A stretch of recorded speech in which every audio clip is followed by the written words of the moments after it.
muri iyo nama nyenicubahiro umukuru w'igihugu c'u Burundi yafashe akanya ko kubakeza no kubandanya abatera intege kugira ngo babandanye bakorera mu runani kuko iterambere ry'igihugu eka n'ineza y'umwene gihugu rihagaze cane kuri ivyo bisata uko ari bine. Yabasavye yuko bohagararira amategeko y'igihugu, arabasaba yuko botsimbataza inyifato ibereye barukana discipline mu bisata vyose vy'igihugu.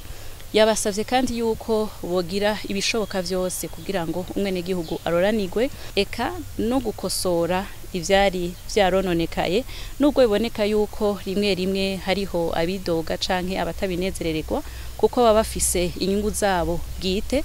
Yabasavye gushira imbere inyungu y'abene gihugu muri rusangi, guhagararira amategeko no kwitaho ineza cane y'igihugu imbere yuko baraba ineza y'umuntu ku giti ciwe. Yabakeje rero arabandanya kandi abatera intege ashimishwa nuko intambwe uko bagiye barahura hari intambwe igenda yibonekeza. N'abasaba no kubandanya baba hafi y'abene gihugu kugira ngo bagume ku kivi biteza imbere kandi ntibarajuragizwe n'abagerageza kubasamaza na cane ku mbuga ngurukana bumenyi kuko benshi muri bo babikora mu ntumbero yo kubakura ku kivi kugira ngo ntibashike kuri yambona kazoza y'u Burundi bwishira bukizana mu 2040 kandi Burundi buteye imbere mu 2060.